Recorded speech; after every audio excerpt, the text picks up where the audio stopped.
میرے دوسرے مہمان بہت پڑھے لکھے محترم راجہ ضیاء الحق صاحب،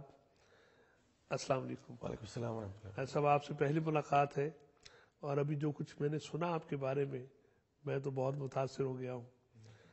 آپ کو اللہ تعالیٰ نے، سچی بات کروں میں، آپ کے سامنے زیادہ بات نہیں ہونی چاہیے، آپ کا اللہ تعالیٰ نے انتخاب کیا ہے۔ دیکھیے کہ آپ آئی ٹی میں تھے، انگلینڈ، آسٹریلیا اور امریکہ میں آپ تعلیم حاصل کر رہے تھے،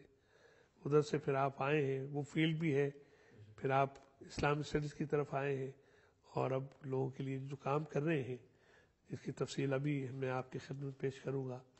بڑا قابل قدر ہے، بڑا قیمتی ہے، وہ کہتے ہیں کہ یہ جادو ہے۔ راجہ صاحب، آپ کہتے ہیں کہ وہ لوگ آپ کے پاس آتے ہیں جو مانتے نہیں ہیں، تھوڑا سا تو پہلے آپ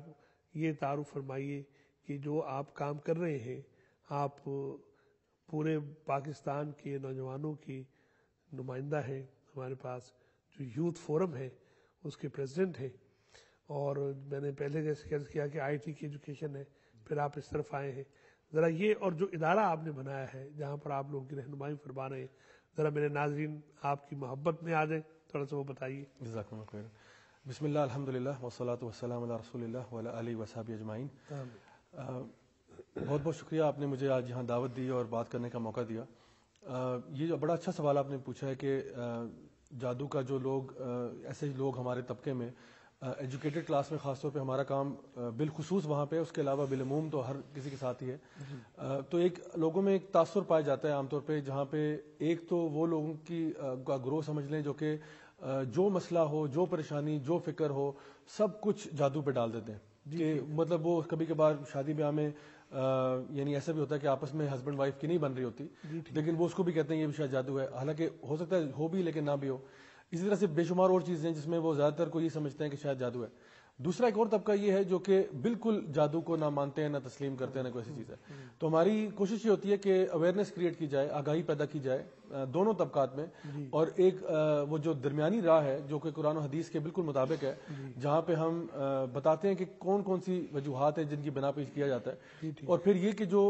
غیر مسلم سورسز ہیں وہاں سے بھی ہم کوٹ کرتے ہیں۔ مثال کے طور پہ ایک صاحب تھے، وہ میرے پاس آئے، انہوں نے مجھے کہا کہ بیٹا یہ مجھے بتائیں،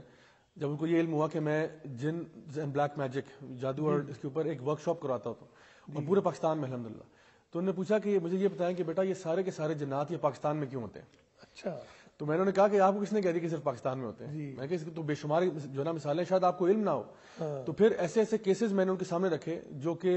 مثال کے طور پہ خاتون تھی اینالیز مائیکل کے نام سے، جرمنی کی، ان کا کیس بالکل ویل نون ہے، آپ انٹرنیٹ پہ جا کے دیکھ سکتے ہیں، ان کی ڈیٹیل ساری موجود ہیں، جن کے اوپر 6 جن چڑھے ہوئے تھے، جہاں تک ان کے پریسٹ نے خود بتایا،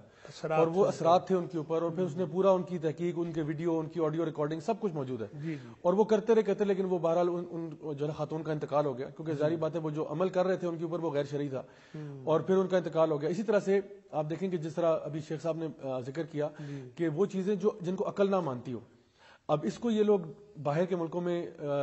پیرانارمل سائنسز بھی کہتے ہیں، اس کو پیرا سائیکالوجی بھی کہتے ہیں، اس کو میٹا فزیکل بھی کہتے ہیں، اس کو پیرانارمل، بہت عجیب یعنی ورڈز ہیں۔ یونیورسٹی آف ورجینیا کے اندر ایک باقاعدہ ڈپارٹمنٹ ہے جس کو کہا جاتا ہے ڈپارٹمنٹ آف پیرانارمل سائنسز، جس میں پیرانارمل کا مطلب ہے کہ وہ چیزیں جو نارمل نہیں ہیں، اور انہوں نے ایک باقاعدہ ڈپارٹمنٹ بنایا ہوا ہے، ایبنارملٹیز پر وہ سارا کام کرتے ہیں۔ بے شک، تو وہ چیزیں دیکھتے ہیں کہ جو ان کی بھی سمجھ سے باہر ہوتی ہیں، کہ ایک مثال کے طور پہ ایک چیز ہے وہ یہاں سے غائب ہو رہی ہے، مثال کے طور پہ ایک چیز ہے وہ ہوا میں معلق ہو رہی ہے، مثال کے طور پہ خون کے چیٹے پڑ رہے ہیں اور کوئی اس کی سورس نظر نہیں آ رہی، اسباب نہیں ہے۔ میڈیکل چیک اپس بھی آپ نے سارے کروا کے دیکھ لیے، ایک انسان ہے جس کے اوپر کچھ اثرات ہو رہے ہیں، سب چیک اپ کروا لیے، کچھ صورتحال سمجھ نہیں آ رہی، لیکن پھر بھی اس کے باوجود کچھ چیزیں ہو رہی ہیں، تو پھر ان کے لیے بھی یہ بہت بڑا سوالیہ نشان ہوتا ہے۔ تو الحمدللہ ہمارے پاس جو دین ہے وہ تو اللہ تعالیٰ نے قرآن مجید میں بہت واضح الفاظ میں بتا دیا کہ یعنی انسانوں کے بارے میں اور پھر جنات کے بارے میں کہ یہ اللہ تعالیٰ کی مخلوق ہے، اور تو اس میں ہمارے لیے یہ سب کمال کام ہے، آپ دو انتہاؤں سے کھینچ کر لوگوں کو